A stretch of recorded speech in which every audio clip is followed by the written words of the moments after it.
Alright guys, can you tell me if this is working?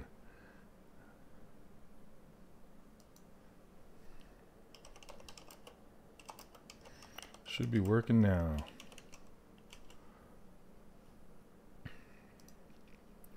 Make sure I mute this. You guys see it? Alright. Hey guys. Oh my goodness.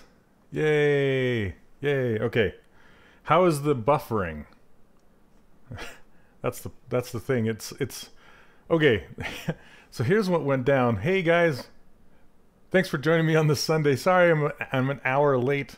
For some reason I was thinking 11 a.m. Pacific time, which is noon my time, but I put 11 a.m. Mountain time. Yeah.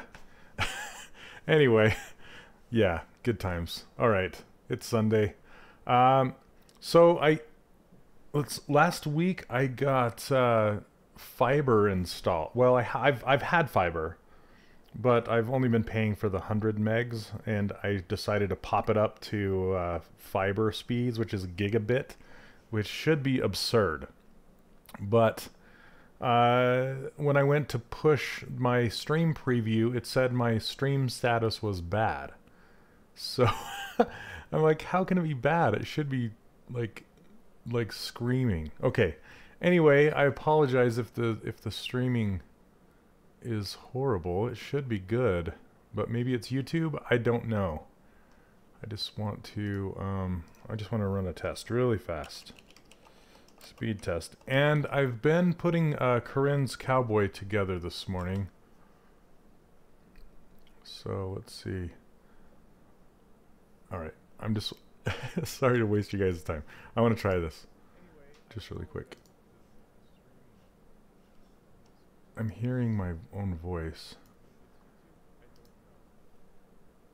Where is that coming from? Oh, right here. Okay.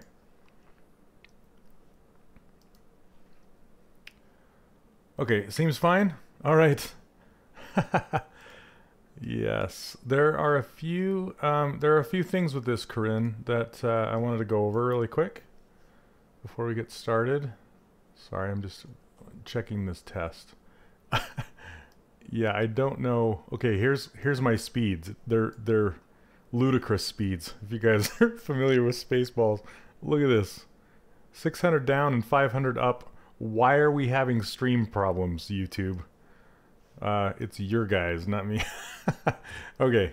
Anyway, that doesn't make me feel good. All right.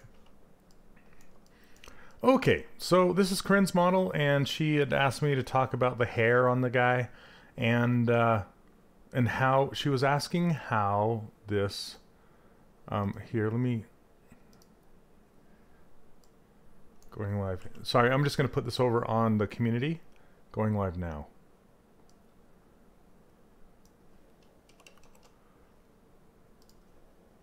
Time zones. Messed up. Going live now. Okay.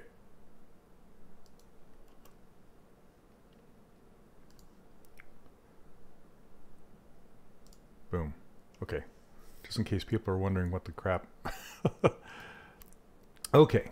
So, basically, Corinne, what you had was there were, and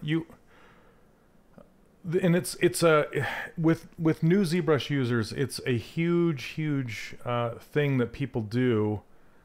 And what that is increase their subdivision levels so high just so you can get that detail that it starts to bog down your machine. I don't know if you're having slowness issues on your machine. I don't know how fast your machine is.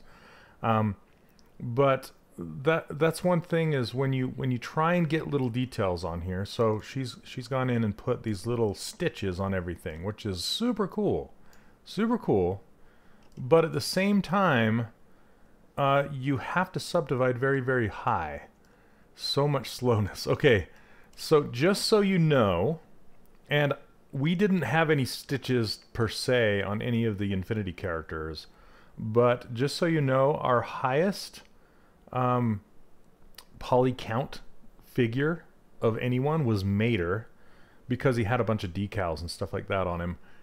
The scene size on him was 24 million. That was our highest. And I think I've since changed it now, but I think you were up in the 119 million something, some odd. So that is why your slowness. And I know that when you go down in subdivision levels, you start to lose detail on these stitches. And what my recommendation would be, if you want to have stitches like this, there's a few recommendations I have. Either one, do it in texture only, not inside of ZBrush. Or number two, make the stitches out of geometry rather than projected onto the surface. So actually like create real stitches along there. That way you can subdivide the stitches and not have to subdivide the actual cloth, if that makes any sense. So those are two options. Let's see. Just try not to go crazy high detail. The only time I've ever seen people take it to that level is like with film characters and something with like a character that has like pores on his face and stuff like that. There are characters that get that high. But like you have probably experienced, it really slows your machine down. You can do it, but just be kind of cautious and do it at the very, very, very, very end if you are going to do it. So then you're not working trying to rotate your guy with all these polygons. Okay, so if I was to do this, I would simplify the stitches so there aren't as many. If you see them here, they're just kind of they're kind of a little added extra detail, but they're not everywhere. You know what I'm saying? They're nice. Don't get me wrong, they're super nice. But there are fewer of them, and they're very focused and located in a certain spot. You know what I'm saying? So I wouldn't go in, even though it's fun to do, I wouldn't go in and put them everywhere. I would just kind of figure out some specific spots and stick them there instead.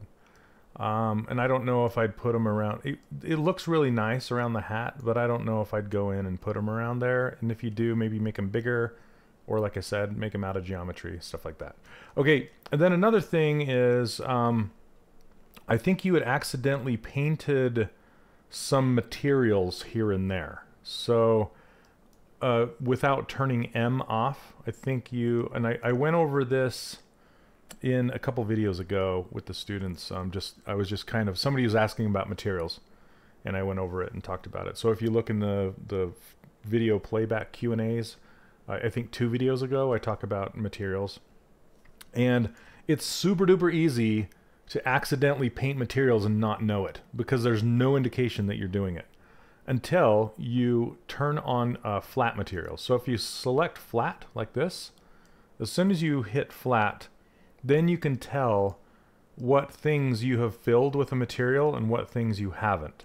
So for the most part, the only thing I really fill with a material are the eyeballs. Everything else I just leave unfilled. Okay, so for example, no, it's totally fine. Everybody does it, Corinne. Don't feel bad at all. So for example, I'm going to grab this coat, and the way you reset a material, like if your object is filled with a material, the way you reset it is you fill it with this flat color. So I have my hard paintbrush selected, and then I hit M, so you're just filling it with material. Select this flat color and hit fill object. See how this whole coat gets filled with flat? Now that's essentially making it so that object is not filled with material, if that makes sense. So I can grab the hands, do the same thing, grab the face, do the same thing. And now you're just seeing your raw color and the hat. Also, there's a way to do this so you don't have to select it one by one. And that is going into the plugins, into what's called the subtool master right here.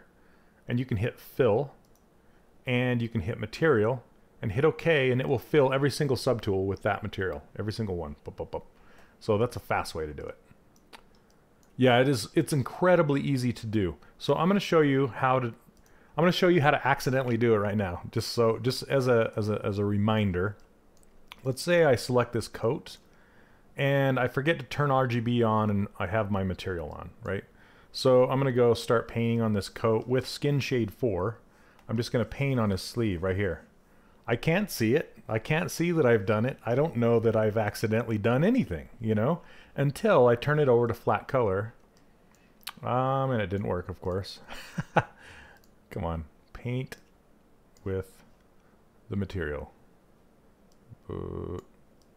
Oh, you know why? I had spotlight projection still on. Yay, spotlight projection! Does that one get you guys? Oh, there's so many things to remember. Okay, turning off spotlight projection, scribbling on the surface. 9 times out of 10, if your brushes aren't working for some reason, try checking spotlight projection. That thing gets me so many times.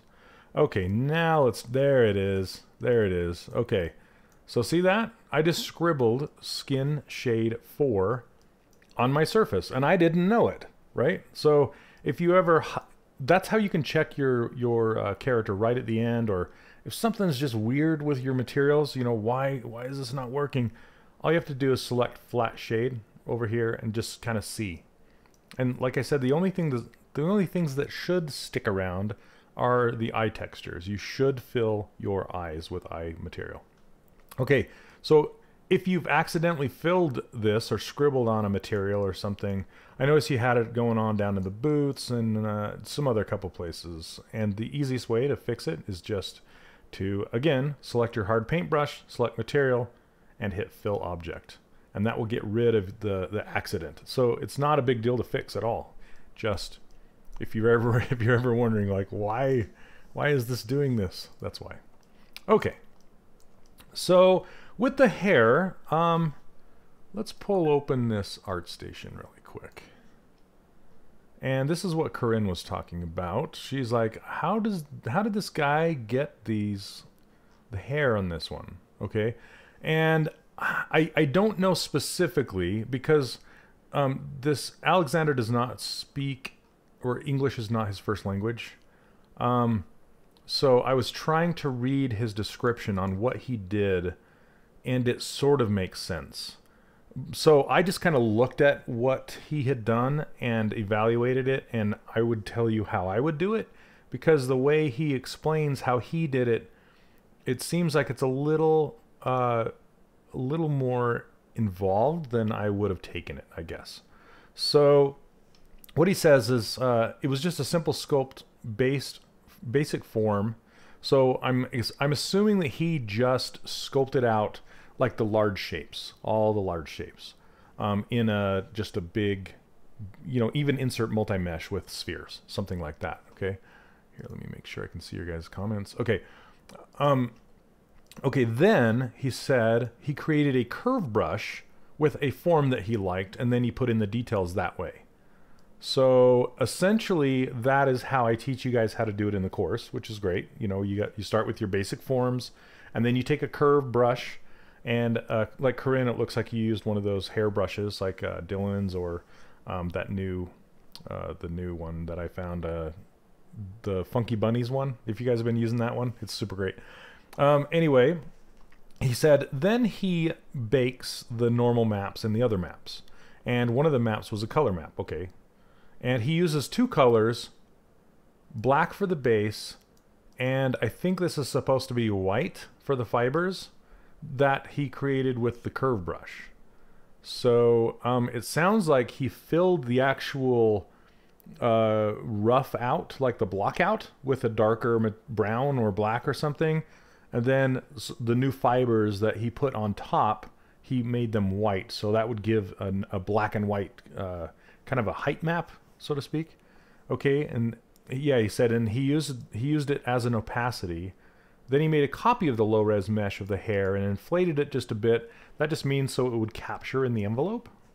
And then, and this gave the illusion of having hairs and meshes. So that's kind of how I understand how he did it. And it looks like you posted, Corinne, after that. So let's take a look at this closer really quickly. And how's the lag, you guys? Is it, you use the Funky Bunny one? Okay, awesome. I love that brush. It's my favorite. It's my new favorite brush. and it's funny that I didn't even accidentally, not accidentally, I didn't know that I actually knew the guy in person. Benjamin Hale created it. So he's a Utah guy. He lives around here. Okay, so this is what he's talking about. Okay, can you see how there's an alpha on this hair? And even you can see it alpha back here.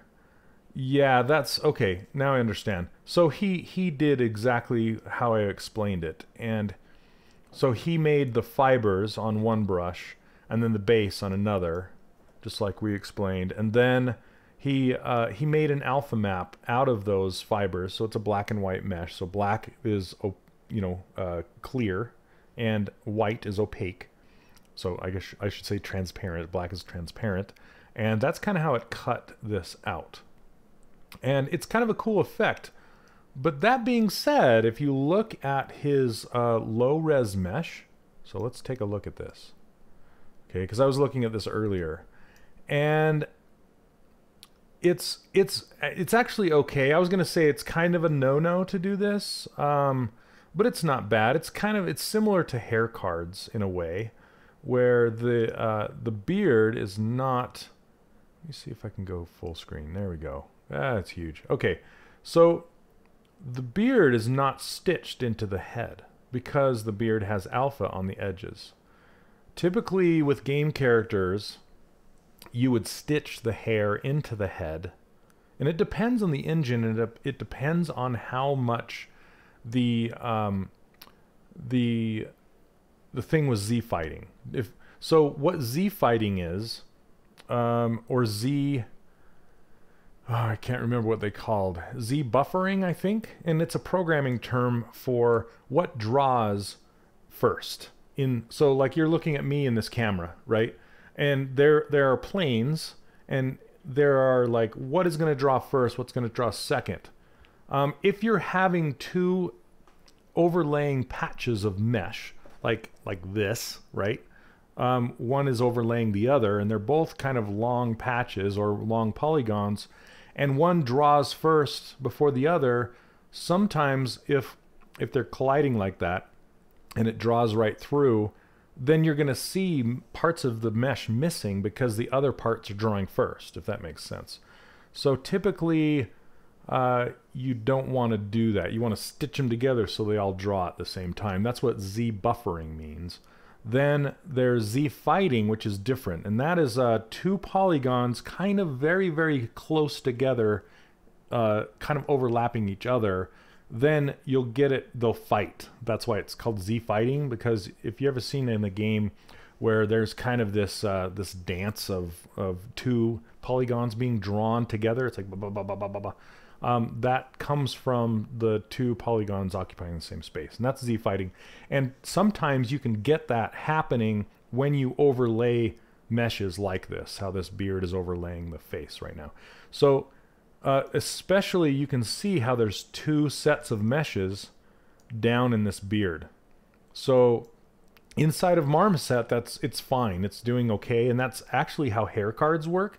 Hair cards are just layered polygons, layered on top of each other. So this is kind of like he's kind of doing two giant hair cards, if you think about it. One for the base and one for the overlay. And it depends on the engine if you can do this or not. If this is like gonna make your game engine not work or not. So inside of Marmoset, it's working just fine. So Marmoset is essentially a game engine that they have released and they're selling for you to display your models. So Marmoset is a good indicator on whether you can do it or not, but you need to test it in the actual end engine. So like I'm doing a skin, a character for Blizzard right now. I'm just finishing it up. I'm super duper close, and they have their own proprietary engine. So they want everything delivered to them in their engine. So they want you to test it in their engine, to check out your spec and the hair like this. They want to see it in their engine. So they've actually given me a freelance version of their engine. It's a really skimmed down version, but it's the best because now I can check it out. So it's not like I can check it out in Marmoset or Unreal. I mean, I could, but there are things like, see how these triangles on this gun are drawing? They're cut. So every polygon is made out of 2 triangles. And if that cut gets cut differently, then it might not show up properly in their engine. Like, so I had to triangulate my character before I baked my maps inside of Marmoset. And I'm going to tell you guys all about that, all about my experience with doing some stuff for Blizzard. It's really, really cool. Okay. So, okay. Corinne, let's see. Yeah, playing a game made in 1999 for sure. Okay, let me go back and look at all these. Okay. Yes. Yeah, Funky Bunnies. I need to get permission to actually release the Funky Bunny one on inside the course, so you guys don't have to go search for it. So Funky Bunnies is the website, and it's the here. You guys let me know if you don't know where that is, and I'll show you. Matt, I can show you. Okay. I didn't like how it looked, the face hair. Oh, when you saw that, okay. Yep, you weren't far off on the breakdown. Art, thanks for you know, piping up and seeing if you kind of understood what was going on there. Z depth, yeah. Z depth, Z fighting, Z everything. And Z is just the direction towards the camera. That's what Z means. In a game engine anyway. Okay. Okay, I guess I just wanted to help mainly with the main detail. I don't know if you need the top layer. Okay, not necessarily. If I were to do this beard and I was going to do it like the most efficient way possible, honestly, I would just hand sculpt it inside of ZBrush, even using like the even using the, like, what is it called? Gosh, my mind is blank today. The clay buildup. Even if you just want to use clay buildup or something like that, or just, you know, the hair that you have is not too far off. If you just use like a curvature map and a ambient occlusion map, you will get those highs and lows. Like I said, he's taken it a bit farther on this, and you can get this similar look out of an ambient occlusion map just by adjusting the levels inside of Photoshop and just making the highs really light and the darks really dark, and then you can knock down the white, so the whites are actually gray like this. But this is a cool effect. I like how it looks, but I've never seen this done in a game this way, and I think it's because of all the overlapping, the interpenetrating polygons. So anyway, I don't know if that helps or not. Like, looking at it just like this, like not seeing what's going on behind the scenes, to me this just looks like a hand sculpted, hand painted beard with some AO going on, and some alpha around the edges. Now, Blizzard does do that with their hair. They will actually add alpha just on the tips of their hair. So their low resolution polygon, or the hair will be just, their low resolution will cover this whole thing and be very, very low. That's another thing, is you're wasting a lot of polygons in there doing it this way as well. So if you just put alpha on the tips, you'll get this wispy look, making it look like it's made out of several different hairs, but it's not. You know, it's just a tip alpha, so to speak. Okay, so yep, oh my goodness, you guys, the curve map. I've learned how to use a curve map inside with this Blizzard thing, and essentially what a curve map is. Here, let me go back over to. Okay, let me go over here and just. Sorry. Okay, does this work? All right, cool. So a curve map, a curvature map, is like it's a black and white map. If you guys don't know, it shows not only the depth, like a cavity map. Okay, it shows the highlights, the whites, the edges. So if you look at this, my coffee cup right here, it'll actually give you white edges and everything else will be gray, and then down inside there will be super duper dark. But it's very, very tight as far as the highlights and the valleys, the peaks and valleys. When I say tight, the map, it doesn't have much of a fall off. Okay, so everything is very, it like shrinks the fall off of everything. And it's interesting, I just barely learned how they get those cavity maps to work. And what they do is they will actually invert the normals of a model. So say you had, a model like this, and if you inverted these normals, you know what that looks like. It'll look all backwards and inside out. But if you run an ambient occlusion pass on it again, it's going to gather in the opposite direction. So it's going to gather all the ambient occlusion up inside this rim, up in there, because the normals are reversed. And then all they do is they change it to white and then invert it and slap it and mix it with the cavity maps. It's kind of hard to explain, but that's what a curvature map is. So it gives you both. And that's when, so when you're using Substance Painter and you're doing some weathering, like on the edges of metal, you'll see those chips and scratches and weathering. That's how they do it, is they use those height maps, those curvature maps. And what Blizzard does is they'll actually split it back into two different channels. So they'll split it into a cavity map and they'll split it into a highlight map. So it's not a curvature map that's mixed and they're using it in two different directions. They just cut it and split it, and you have to do that in Photoshop. It's really strange that they're not using Substance Painter. They still use Photoshop, and they do a whole bunch of tricks inside of Photoshop to get everything to work. But what's another thing they use is a have you guys seen the world space normal maps? Let me show you. Let me go back to standard and I'll pull up some interwebs. Let's see. You can make a cavity map. It's a little bit different. Okay. So let me show you. I can't show you what I'm working on because it's NDA. But I can show you what a curvature map looks like. If there's any good ones. Okay.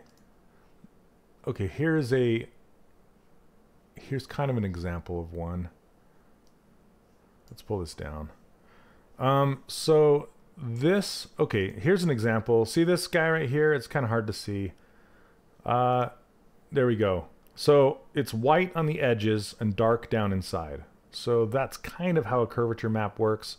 There are different ones that kind of work like this. This one's a little different. But what they essentially do is it gives you white edges, okay? And then it gives you darkness down inside. Let me see here. Okay. Let me see your comments. Okay. And then I was going to show you what a world space normal map looks like. So I'm just going to show you a regular normal map. So this is a regular normal. This is called a tangent space normal map. And essentially how this works is it fakes four different lights from four different directions: the top, the side, the bottom, and the other side.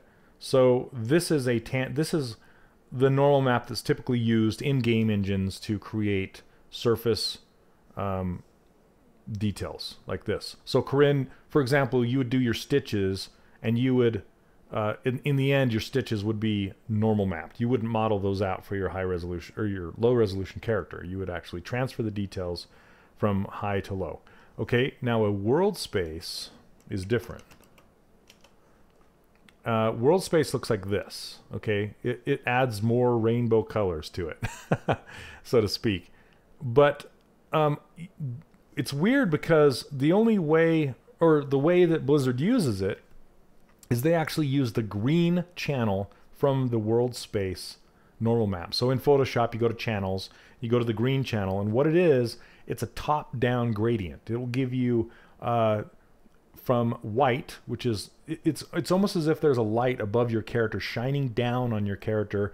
Everything underneath is going to be black, everything above is going to be white, and it doesn't matter how high, how close to the light or how far away it is, because it's a world space normal map. It's not a light. So if you were to physically stick a light in the scene, that's what they used to do inside Maya, then you would actually get a fall off as well as the gradient.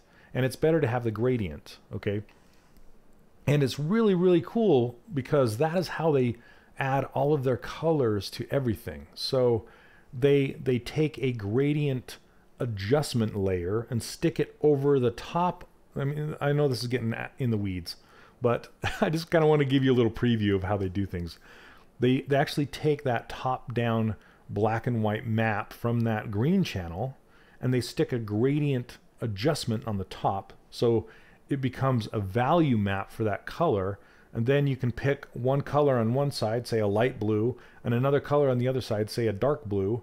Then what that does is it uses that fall off gradient to say, if you had a sleeve, it can be light blue on the top, and then it goes down to dark blue on the bottom, and it just kind of enhances the look of the whole thing, and it just makes your character pop, and it makes it look like it has more volume than it does. And then you can also go from, you don't have to go from blue to blue. You can go from like blue to purple, and then that gradient gives a nice, you know, rich color. So it's not just blue. It goes from, you know, blue in the highlights to purplish shadows in the shadows. So it's just a really, really cool technique and a way to do things. So, all right. Hope you guys understand that somewhat. All right, so let's get back to this. Man, there is quite a bit of lag there. Okay, let's see. Can you make a cavity map? You can, but I prefer you use a curvature map instead of a cavity map, just because of the fall off and what it gives you. Okay, curvature and world space are used heavily in Substance Designer for wear and rust and other special effects. That's totally true, Troy. And I'm going to be getting into that too. They use it like a height map, kind of. So I believe height maps, though, they take it. I'm not exactly sure how height maps work. I thought they work from the surface, the height of objects on the actual surface, not in the whole entire scene itself. Maybe I'm wrong, but that's kind of how I thought height maps worked. So I'm going to be looking into that more. More like gradient of lights. Yes, from the top of the character to the bottom of the character. Yeah. Yep, for sure. Okay. So, and Corinne, I can help you out with this a little more too. But like his hair doesn't look bad at all. But I would fill in some more behind his ear, back in here. It looks kind of empty, and back, I'd fill it in a little bit more back in here, just so it looks like it has a little bit more volume. Yeah, a height map is a normal map, but in grayscale. Yeah, so that would not work. That's not... I'll be showing you guys. I'll have to make a new character that's not Blizzard's. That's, you know, a new character for the course, and I'll walk you through exactly how to do that stuff, because it's super duper cool. Okay. Also, Corinne, this buckle is awesome, but it's very... it's extremely detailed. And I don't know if you would ever see that unless there's like a super close-up shot of it specifically. Same with these stitches around. I know you're having fun with stitches. It looks like you were having fun. But yeah, just be cautious of this detail, especially on a stylized character. Like less is more is what they always say. So I would go larger stitches, and I would go larger on this detail. But this would be fun to bake and fun to see in, you know, in the normal map and stuff. But another thing is Blizzard uses that curvature map, the top-down map. There's a contact AO. There's tons that they use, but they use it in several different channels, not just, you know, not just for the color, not just for specular, not just for rough. They actually use the exact same map in all these different channels all the way down for specular, for roughness, and it all combines together to create, you know, Overwatch in their style, and it's just super cool. I love it. I've learned so much, and I can't wait to share it with you guys. So, yeah, hence the world space normal map, right? Okay. Okay, do you guys have any specific questions for me today?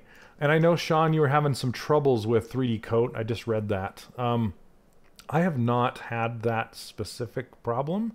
Maybe try exporting as an OBJ rather than an FBX to go back to ZBrush, just to try it and see if you can get the UVs to come over somehow, you know, instead of, because I don't know, something is up with the mesh. You can send it to me and I can take a look, and I can try and get it out of there. But let's see. Yeah, it's super. So that's super weird. Super weird.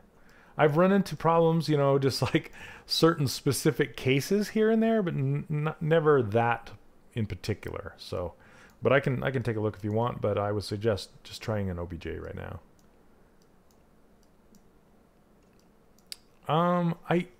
It's Matt. There's really nothing to it though. It's kind of like, you know, you just make sure that your UVs have been applied to your whole thing, your new UVs. You know, there's that apply UV button. I don't even know why it's there. Why would you need to apply the UVs that you just made? Aren't you applying them as you're making them? Anyway, it's a weird button, but it's another thing to that's adding, you know, human error to the whole thing. Kind of like trying to remember to turn that project spotlight button off. But anyway, yeah, you just kind of like make sure you applied everything, and then you just export the object and it comes with the UVs and you just get it out of there. So there's not really anything to it. So I'm not really sure. Yeah, reapply it and then export it again. And then just try, like I said, try that specific piece that you're having troubles with. Try exporting that specific piece as an OBJ and see if it comes in. And inside of ZBrush, if you have two objects, one without UVs and one with UVs, inside UV Master, you can use this copy UVs and paste UVs as long as the vertices have not changed. You know, the order, like if you haven't welded or cut anything, this works extremely well. This works actually better than Maya's transfer attributes thing. So I've used this a ton, copy and paste UVs.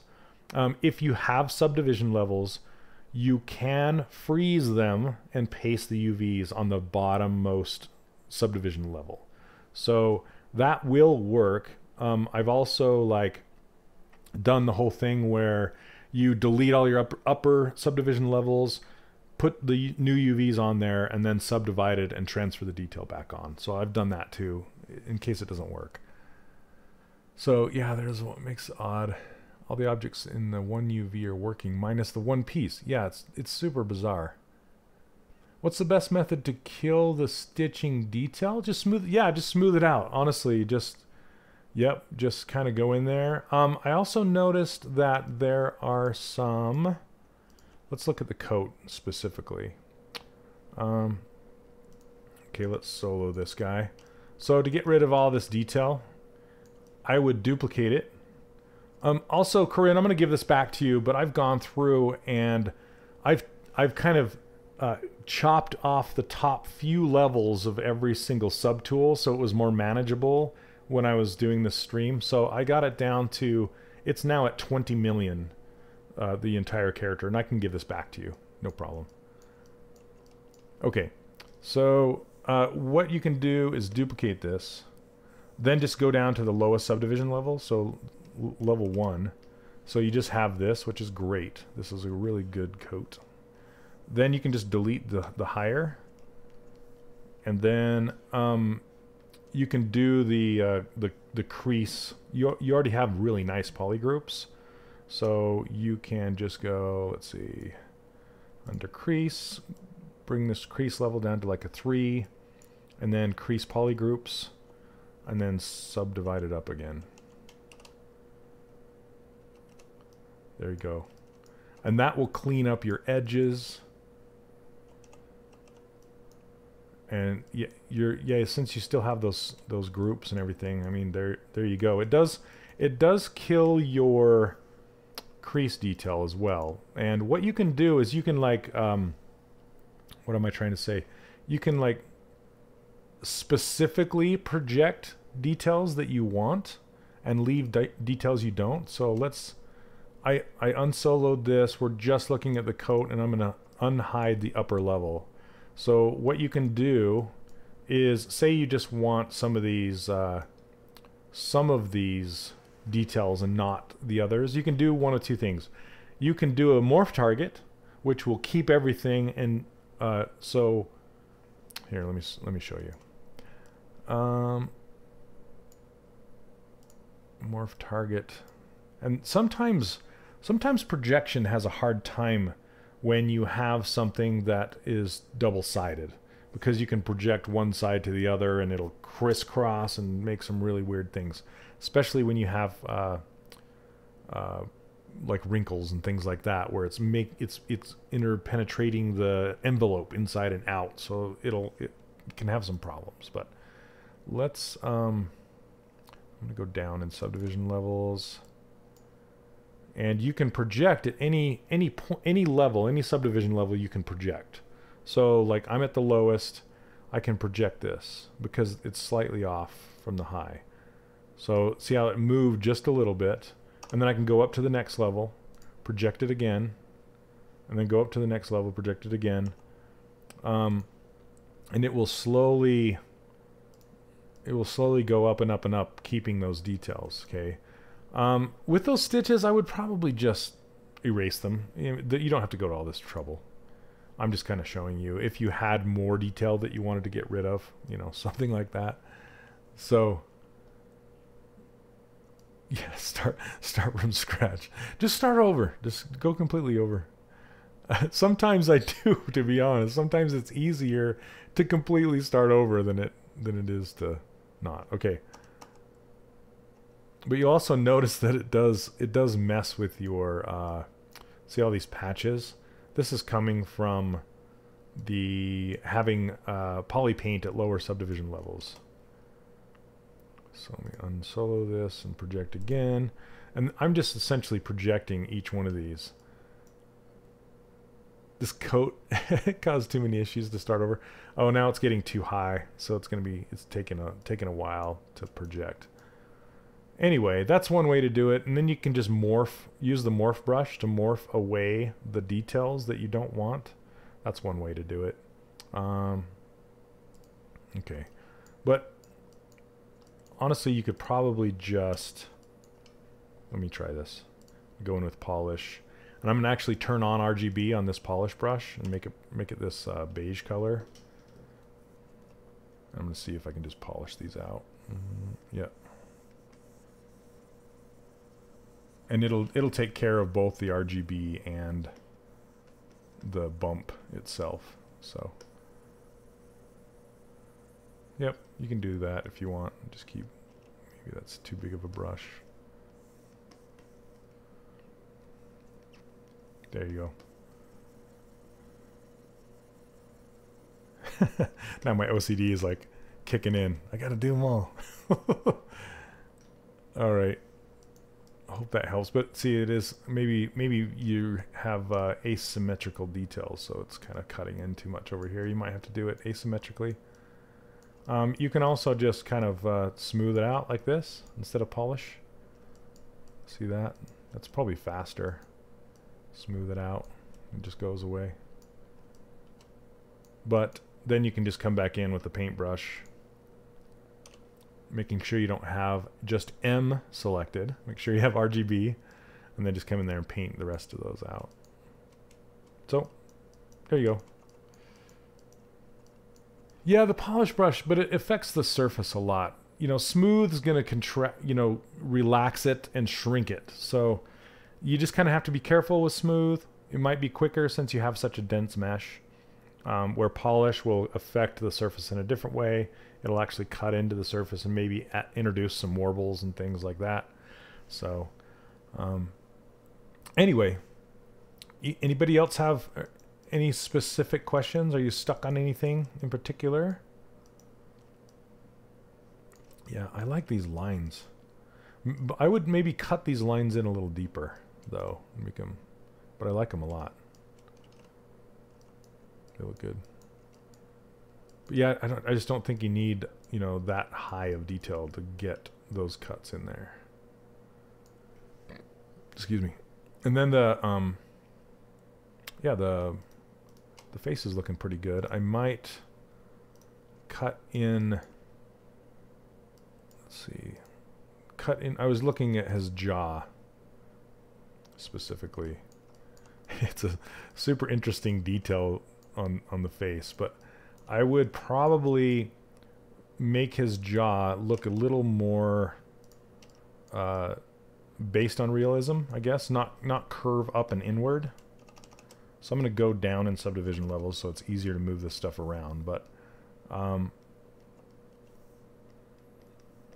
just kind of straighten this out so it goes from the bottom of the chin up to here. It's hard to see through his hair and stuff, so when it comes to doing that, it's better to just base things on reality than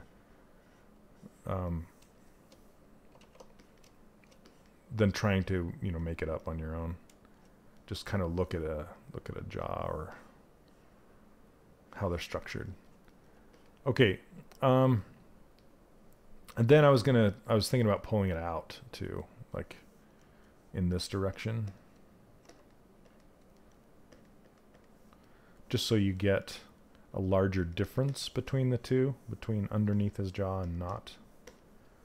Then when you have, here's a tip for you guys, when you have subdivision levels and you're working on the low subdivision level and you go to use smooth, okay, if you hold down smooth, I would turn RGB off, because smooth also smooths out poly paint, and it's kind of a known bug that if you smooth something in poly paint on a lower subdivision level, when you go back up, it's going to introduce anomalies, like weird stuff on your poly paint surface, and that's not what you want. So make sure you turn that off.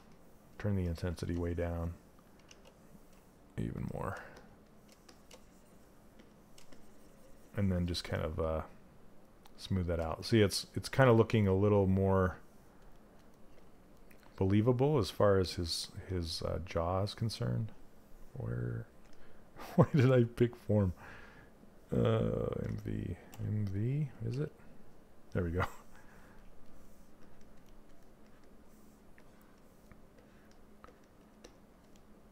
There we go. Okay.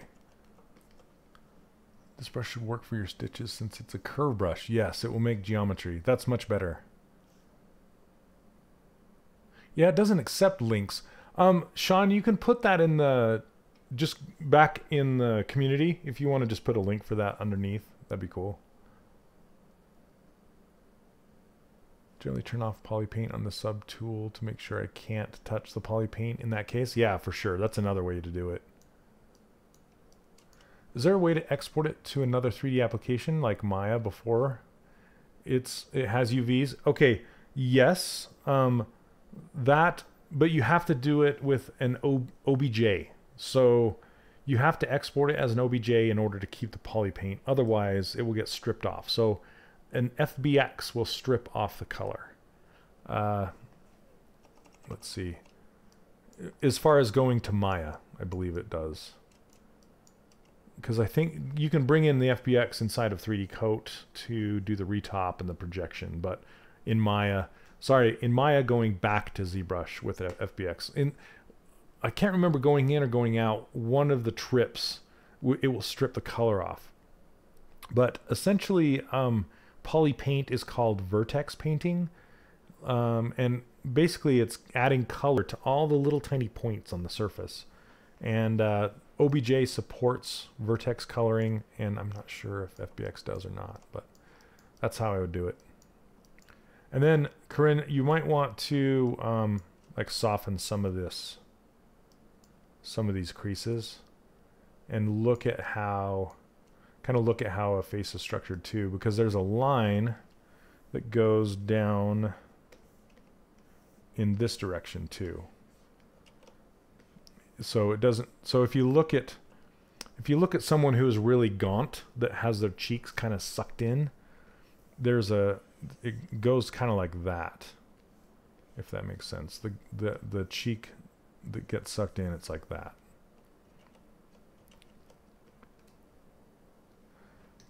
Put FBX into Marmoset for the bake. Oh yeah, yeah. And the bake had the color. You're right. I'm trying to remember. I think it's out of Maya. Honestly, I think it's out of Maya. From Maya back to ZBrush, it drops it.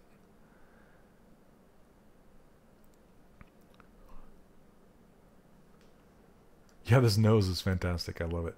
And the eyes look really good. There's some warble right here that you could probably straighten out. The eyelids look great. This cheek plane is great. And this is looking pretty good. The lips are, let's see. Yeah, they're fine from the side. And I know they're hidden by the beard, but it's still nice to maybe straighten them out a little bit. Yeah, I think the only problem right here is just what I was talking about. So just the structure. Let me see if I can fix it really quick. I'm going to try it. So if you have like this clay buildup, it goes like,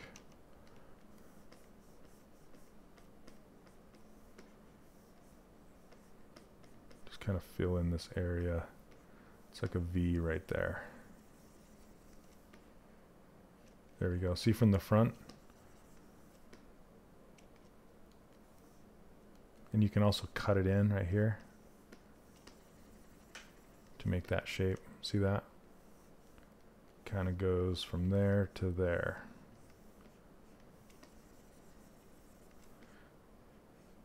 And then there's a muscle that comes off the nose that goes all the way down like that.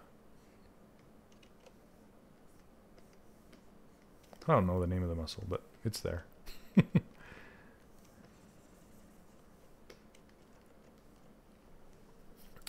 You think Maya uses built-in material, you have to use a special shader in Maya to see the vertex color? I think you're right. That's the same in Substance Painter. Or, sorry, not Substance Painter. Yeah, Substance Painter wants to bake the vertex color into Material ID. That's what Substance does. So you actually have to bake it as a Material ID and then reassign it into your color slot inside Substance Painter.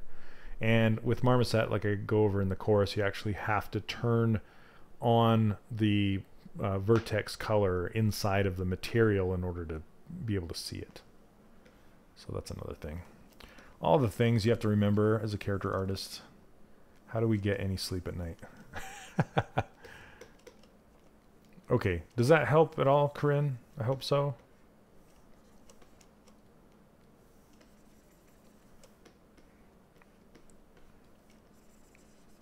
You probably fill this out. You can use this fill brush and fill this out. Hey, what's up, Julian? Welcome. I actually started late today. Thinking I got the time zones messed up like a dummy. Okay. Something like that. You need UVs to be done before anything can work, right? Yes, you do. To bake, you have to have UVs to bake anything. And then once it's baked, all of the bells and whistles that Substance Painter does, you have to have it on a UV mesh. Yeah. So like when you're doing all the weathering and everything that Substance does, it will not do that to Polypaint. Polypaint, you just bring it in and project it and bake it. Or not project it. You just bake it. And that's how you get it onto your UVs. So, and you can bake in Substance Painter. It's just a little more involved than inside of Marmoset. Excuse me. Oh, you're still iffy on making the details in the hair? Okay. Yeah, it's so involved. Hair is so crazy. I'm like, I could show you, but it's like, it'd be a 3-hour thing. Gosh, I'm trying to think of what would be a fast way to show you. And then there's also the baking of the ambient occlusion and the curvature map will really help as far as your game character goes. And also with hair, just make sure you have, like I said before, just make sure you have all everything filled in. Don't have gaps between stuff. That's like behind the ear and things like that. Because I think the hair is looking pretty good as it is. But it has gaps. So if I had this ruler, like behind his head, right here, and behind his ear gaps, I'd fill those in, and kind of I know his hair is wavy, but I would try and design that wave a little better. So this side, his right side is designed quite well, but his left side, it's getting a little pinched and warbly in here, and it doesn't look designed. It just kind of looks accidental. So yeah, stick with, let's see. Let me see if I can hide it. This one in particular is pretty good. See how you have how it's kind of straight hanging on his head, and then it starts to do the curves as it goes down. So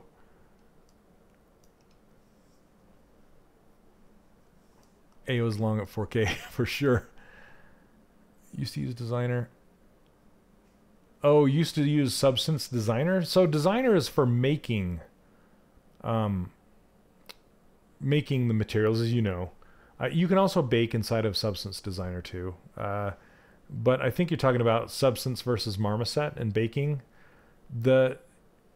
I do have to say too that after doing this Blizzard thing, Blizzard uses Marmoset to bake all their maps. That's what they use. So it is the latest and greatest and easiest to do, and it pumps out some fabulous maps. So they use the exact same method that I teach you guys in the course. I did the exact same thing. So in order to bake my maps, I did it exactly that way. And I did not use Substance Painter to do the maps inside of, or for Blizzard, I used Photoshop. And I can't wait to show you guys. I'm on the last leg. So what's happening right now is I'm like a day or two away from finishing up this Blizzard contract. Then I'm going on vacation from the 14th to the 17th. And as soon as I get back, I'm completely 100% focused on updating the course. I want to update some stuff from 2018. I want to update some hard surface stuff like, you know, the live Boolean stuff that I haven't got in there. I did the gizmo, but not the live Boolean. I do want to talk about Sculptris Pro a bit. And then the biggest thing, though, that I'm going to be working on is a brand new module, a whole module. And I've talked to you about this before, but I want to do a simplified anatomy module. That's like how to, you know, what do you need to look for in anatomy? I mean, kind of like, Corinne, kind of like that gaunt cheek I just showed you. So face structure, you know, where to put things, and it's in reaction to just watching the students over the last year, where they struggle, where they miss, and just kind of, instead of doing it on a student by student basis, saying, you know, fix this, I want to do it on a broader basis and just say, let's go over the foot.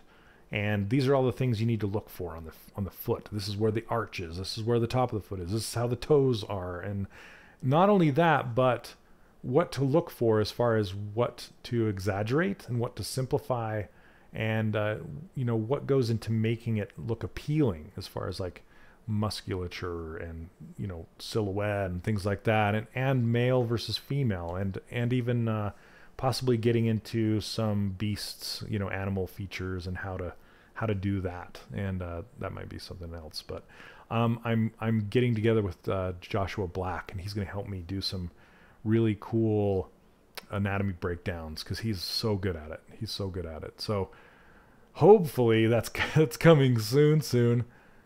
And then I'm like this close from finishing up that. You know, I'm done with my block out. What do I do next? I think a lot of people get hung up on that. You know, like, do I Dynamesh? Do I Z-Remesh? Do I this? Do I that? How do I get a mouth cavity? I have that lesson almost done, but then this contract got in the way, and I had to finish it up. So that's kind of that's the first thing I'm finishing, is that lesson on what to do when I'm done blocking out, and just kind of making that more clear on how to combine your objects together, and then how to start making your costumes. stuff like that. So, yep, it's going to be awesome. I can't wait. Okay, hunt for Steam sales for Marmoset. Yes, they go on. That goes on sale a lot. And it's only $100, I think, anyway, but maybe 150, something like that. It goes on sale a lot.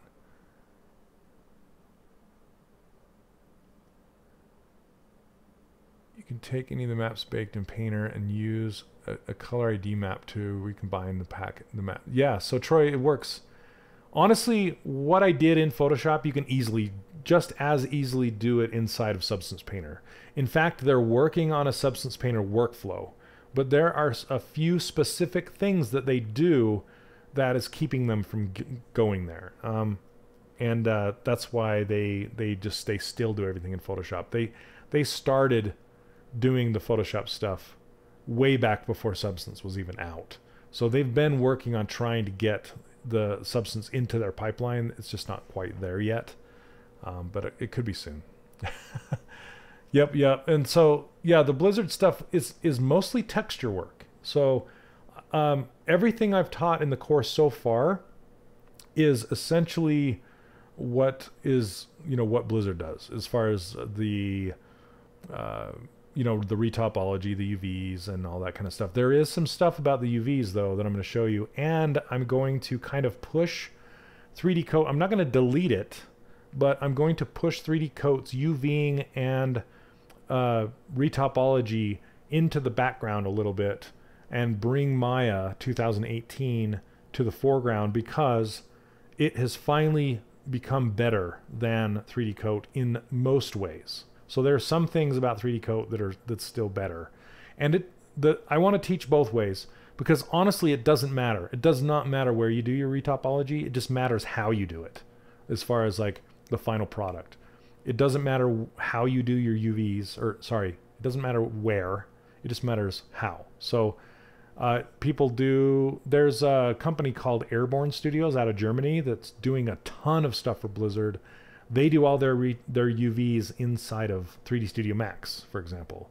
And as far as I know they do all their modeling in Max. I'm not sure if they do their UVs in there. But they do all their baking in Marmoset. They're actually so his name is Stefan Unger. He's the owner of Airborne Studios, and he's who I've been talking to about baking maps in Marmoset and how to go about it and how to do all that stuff. So he's the one who talked Blizzard into using Marmoset in their pipeline. So go Stefan. So, yep. Let's see.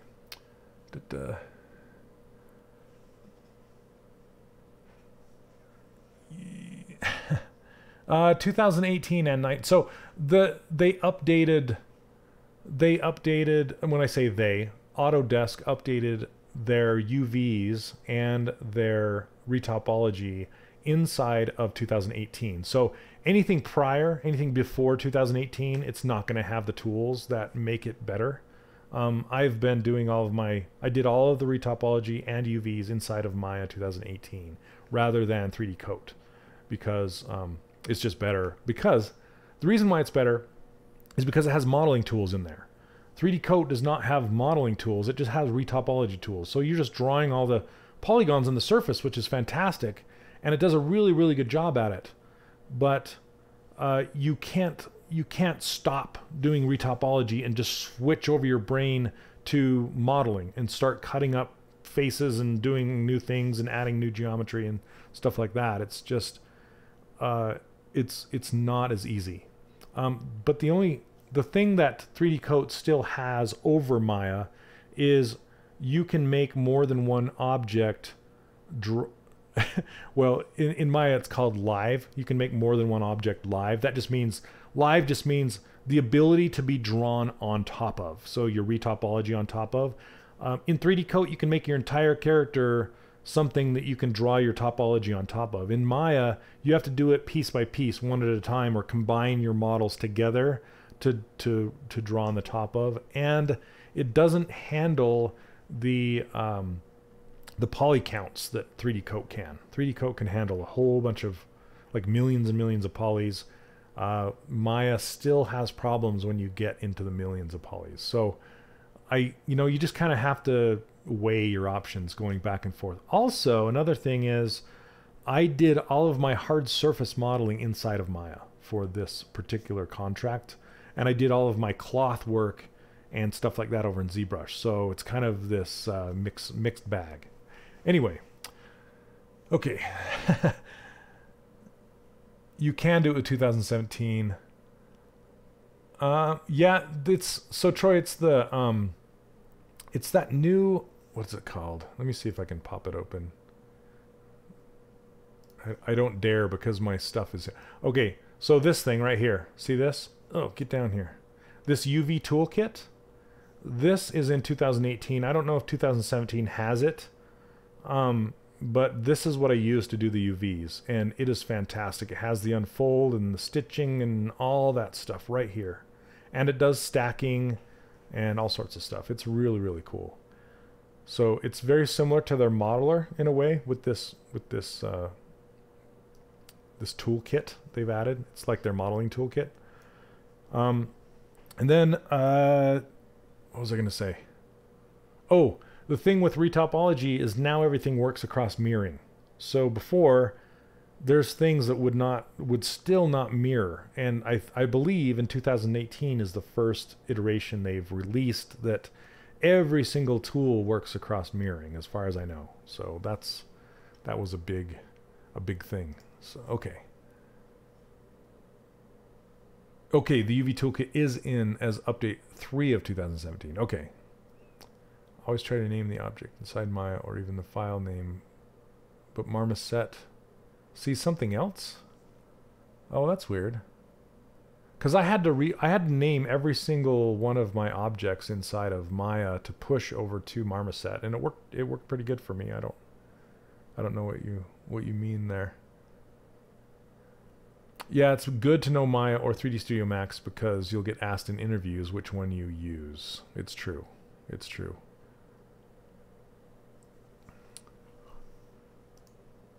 Julian, you can send me an email if you want to ask me that email, or just send me an email to shane.olson@3dcharacterworkshop.com, and I'll maybe with some screenshots and show me what you're talking about, and I'll try and get to it,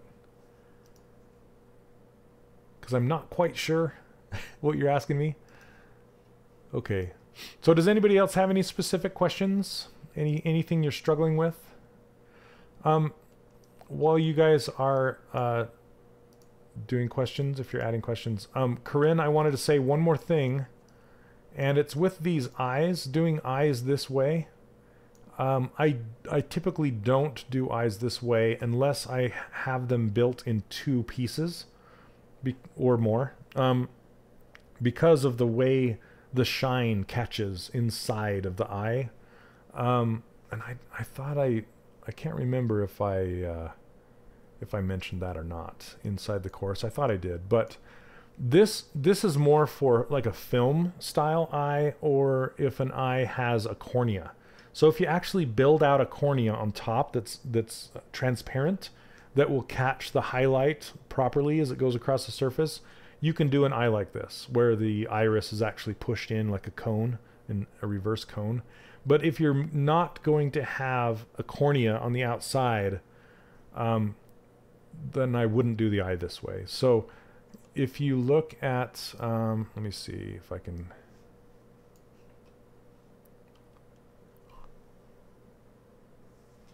Oh.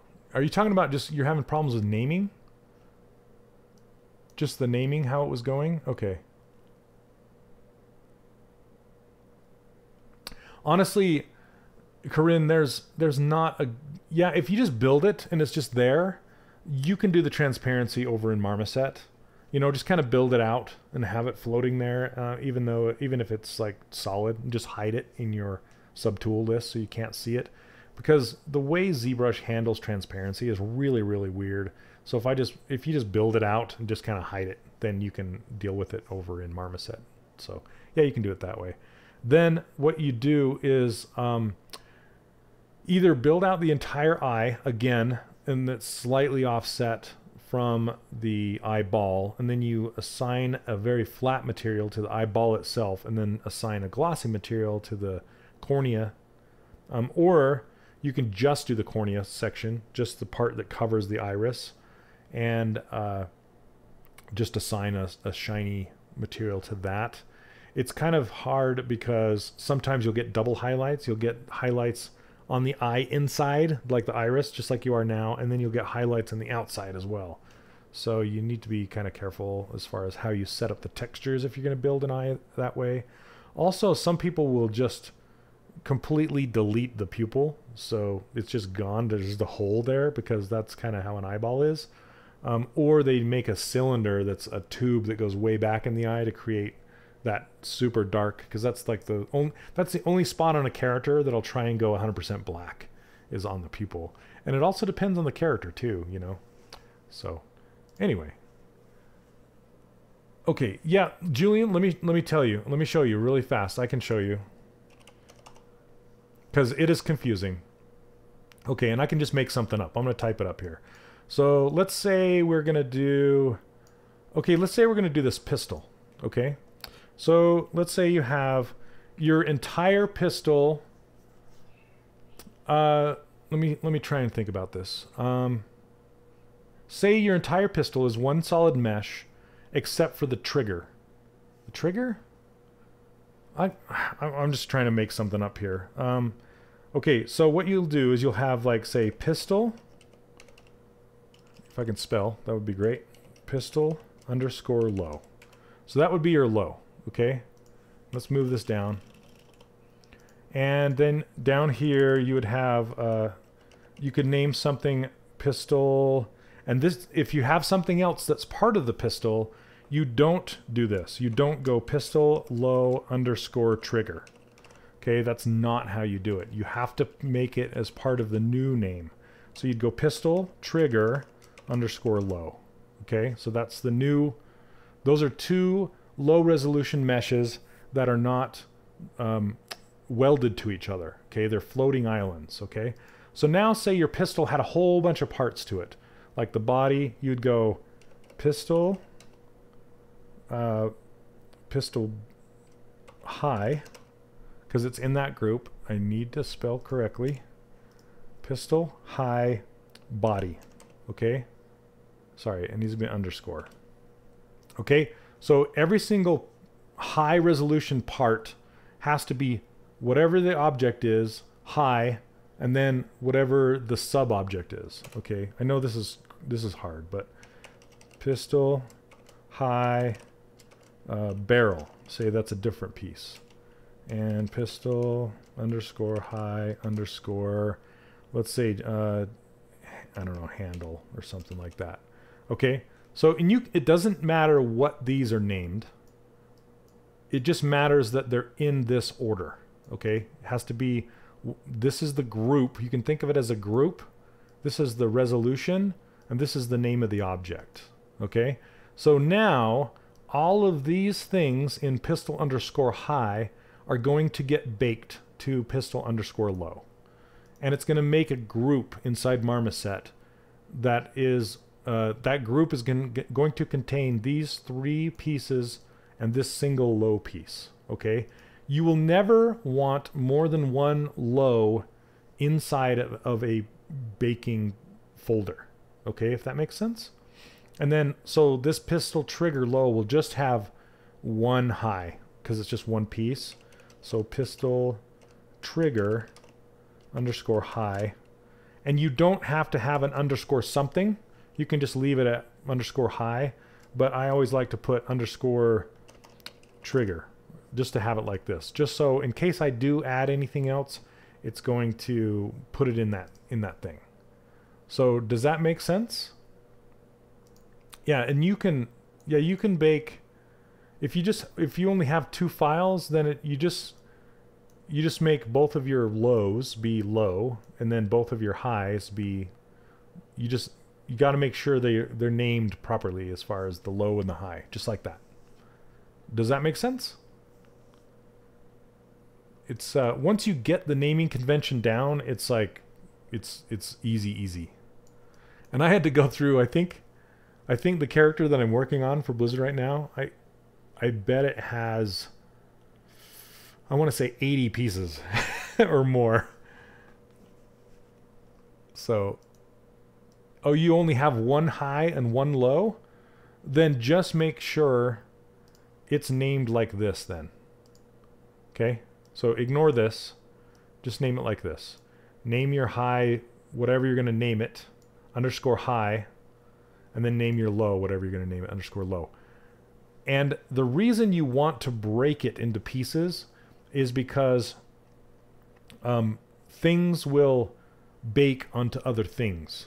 So say, you know, you had your pistol trigger inside of your pistol. Let's look at it. We're going to use this pistol as an example. Okay. So if I was going to bake this out, okay, what I would actually do is I would break it into 3 parts. I would actually break this piece out, this barrel, and I would break the trigger out. Sorry, I can't remember what this is called. Anyway, I would break this off and break this off. I would bake the entire thing to one low resolution. I would bake this whole thing to another low resolution and the trigger to another. And the reason why is because this is so close in here that the body might bake to this, because they're so close in, you know, the envelopes are going to overlap and they're going to bake into each other. And same with the trigger. The trigger is really close to the body, so it's going to bake inside there. And so you'll want to break apart multiple high resolution pieces. That being said, and this is where it kind of gets confusing, is your low resolution could contain this trigger inside it. It doesn't have to be broken off. But your high resolution should be broken off. That way it bakes the body by itself, then it bakes the trigger by itself, but they both end up being baked to the same low. I know that's completely like, but the reason you want to do that is so your ambient occlusion doesn't get messed up, if that makes sense. It's super hard to explain. I need to explain it better, obviously. Okay, so let's see. In ZBrush, I put the name high, and it goes ZBrush object name. How are you exporting it? That sounds like it's in the ZBrush exporter, going from ZBrush into. Okay. It's it looks like, it sounds like it's putting a name in front of it when you export it. I'll have to look at it. Let's see. You ended up doing this in 3D Studio Max. I do not blame you whatsoever. Yep. I mean, you could totally use live booleans, and you could make this fairly easily with the ZModeler inside of ZBrush, but when you know how to model somewhere else and you're on a time crunch, you're just like, you know what? I'm out. I'm going to go back and I'm just going to model this out. Let's see. I put some higher poly detail. Love to see more vids in the course. Seeing on tips for low geo retop in the future. Oh, sure. Yep.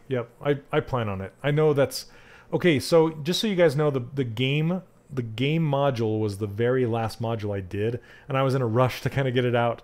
So there isn't quite as much info in there that needs to be in there. So it is due for an overhaul for sure. It's like 3D Character Workshop 2.0. I need to get that updated and show more examples for you guys. How do you export all of your tools for baking?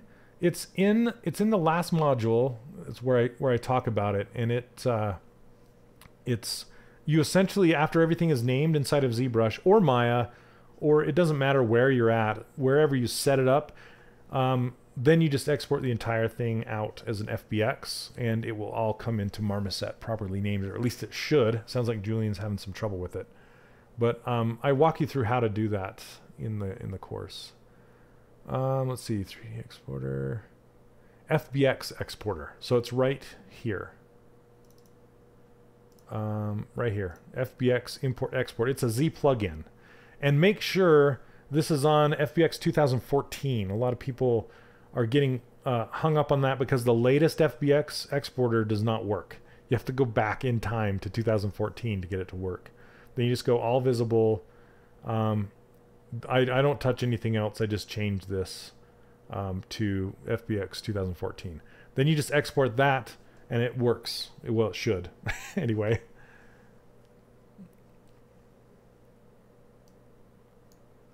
Yeah, Corinne.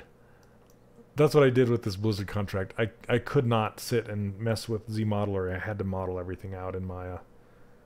So and now everything works over mirroring, so it wasn't a bad experience. And also Blizzard likes to use support loops for all of their creases rather than creases. So that was an added thing. I don't know if you guys know what support loops are. Let's see if you have any. Okay, it looks like, yep, looks like you just have creases going on. So, support loops, this is a nice model, by the way, Corinne. Yeah, support loops, looks like you have kind of one around here. But support loops are where you insert another edge. Oh, let me just delete the upper. Is where you insert an edge really close to another edge. So when you subdivide it, that's what holds the edge rather than a crease. We can export an OBJ2 for baking. Yes, so you can, but the difference is an OBJ will just export a single object where an FBX will export multiple objects. So that's kind of the biggest difference between the two. But it's kind of hard because an OBJ is more stable and an FBX is not. So if you're having troubles with an FBX, first check out your FBX, the year on it. So FBX 2014, make sure you have it on a lower year. And then if that doesn't work, then you can export things one at a time. And you can also, inside Marmoset, you can import your objects one at a time and manually put them in the folders where they need to be. Like if you add a baker, let me see if I can pull that up. Man, I wish I could show you guys this character. I need to get permission from Blizzard to show you guys this character, or else I'm gonna have to build a whole new one to show you how it all works. So let's see. Come on, Marmoset. Okay. So when you add a baker right here, this little bread, see this? It gives you a template for your low and your high. Okay, so if you go to this box, see it says import model, and you go get an OBJ. Okay, this is my character. If you go get an OBJ and you bring it in, you bring in your low, it'll show up here above the baker or below it, I can't remember. Anyway, you just grab the mesh and drop it into your low or your high, and it will show up over here, and it will be just as if you use the automatic importer, which the automatic importer is, where is it? Oh, I can't remember. This quick loader right here, load. So quick loader will load everything if you have it all in one scene. But if you have it in pieces, like your separate objects, you have to do it by hand with this box. Okay? So maybe you can try that, Julian. Try an OBJ. Try bringing them in as OBJs and just hand loading them into the high and the low.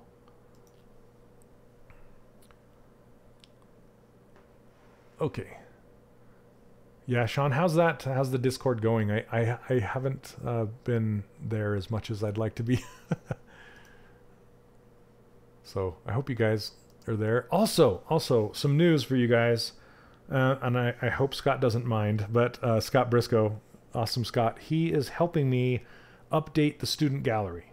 So I will be giving you new news on what's going on with that soon.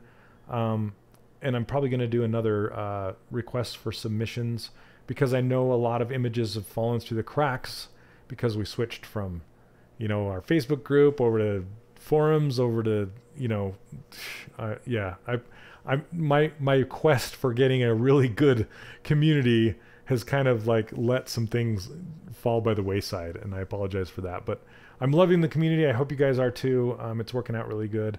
There are some things that I do miss from Facebook. I miss going just Facebook Live and showing up right in the feed.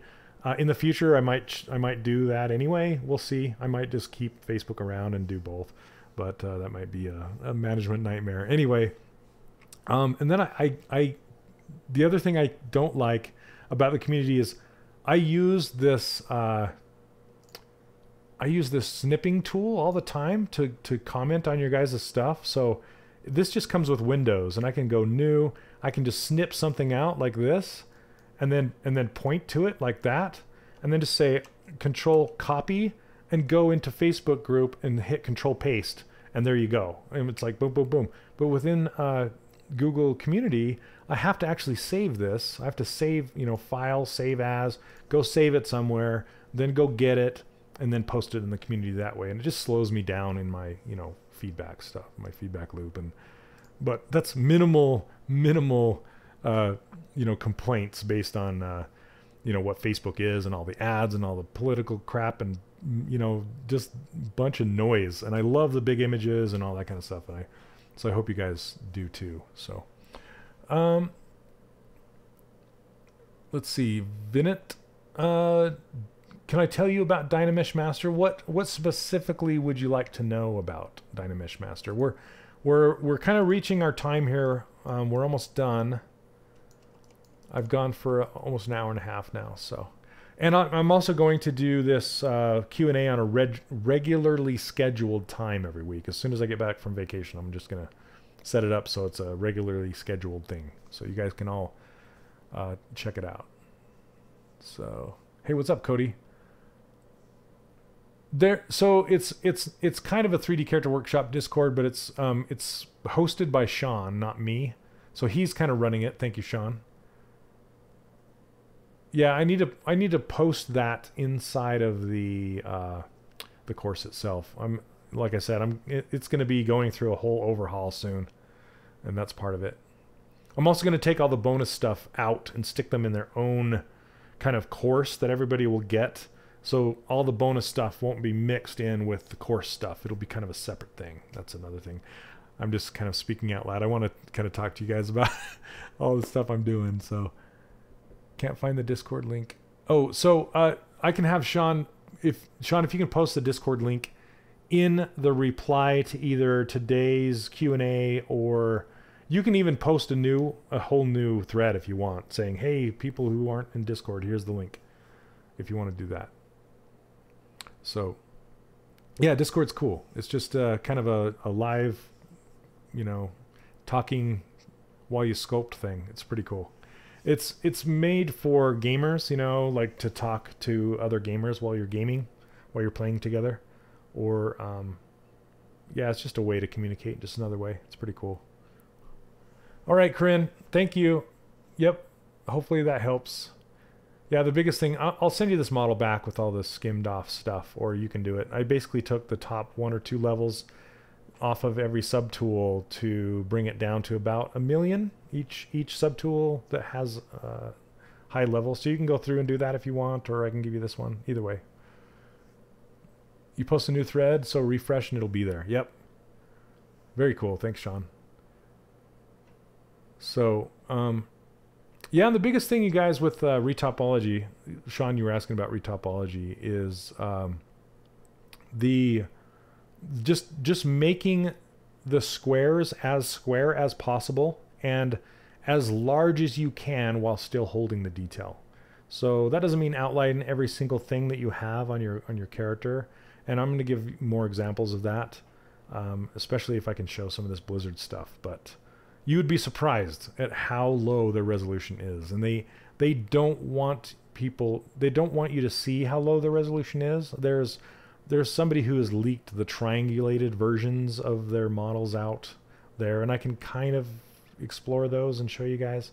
But yeah, they're pretty low resolution because of how much stuff they have to display on the screen. But their characters are extremely detailed, and how they get that detail is through texture maps, not necessarily through the mesh itself. So yeah, I need to. I'll try and hang out with you guys in Discord more. Can I give you a number? I can give you a range. So the range is around, let's just say 30,000 triangles ish. So it can be lower, it can be higher, but that's, and they go by triangles, so it's about 30,000. Yeah. Which is still high. It's high for a game like that, but it's low for a game like Uncharted or something like that, you know, that has it depends on how many characters are on the screen at once. Like our Disney Infinity characters, they were only like 12,000 a piece or less. That's not very much, you know. So anyway, guys, like I said, I'm going to be, let me look at a calendar. Okay, I'm going to be out of town this coming Friday, so on the 15th, but I will do another one of these on the 22nd. And I'm going to try to make it regularly scheduled. And I might split it so you can watch it on Facebook or YouTube, because I have Restream and I can push it both places. I wish I could do a private session on Twitch, but I can't. It's either broadcast to the world or not at all. So, because I love Twitch the most. Yeah, yeah, Unreal Tournament at 4,000. Yep. Oh man, I mean, when I was doing Xena Warrior Princess for Nintendo 64, I was in the hundreds. So, like hundreds of polygons, not thousands. Oh man, that dates me. All right, guys. Well, thanks for stopping by. Sorry again, I was late today.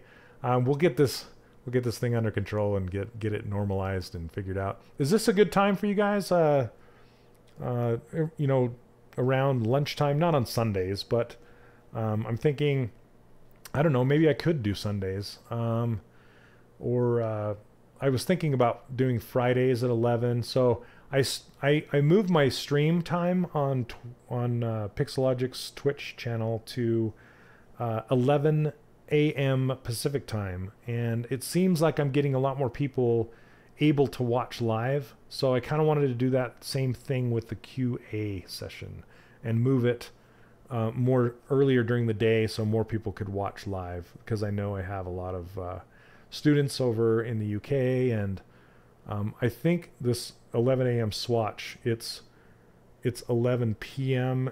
in China-ish, about, you know, in that area, and I don't have a lot of students in China, so that's kind of why I was choosing this time. So anyway, let me know. You can let me know in the comments if you'd rather have a different time. We'll see. So, all right, guys, take care, and we will see you in 2 weeks. I'll still be commenting on the community, but like I said, I'll be out of town. So I will catch you guys, and keep up the great work. And I will be doing I'll be doing another competition as soon as I get back as well. So the Retrogasm competition ends on the 15th. So I'll be doing one either the beginning of next month or shortly before that. We'll see. So, all right. Awesome. 3 a.m. in Osaka. My goodness. Right. Oh, man. Okay. Anyway, take care, guys. Have a good one. We'll see you next time. Cheers.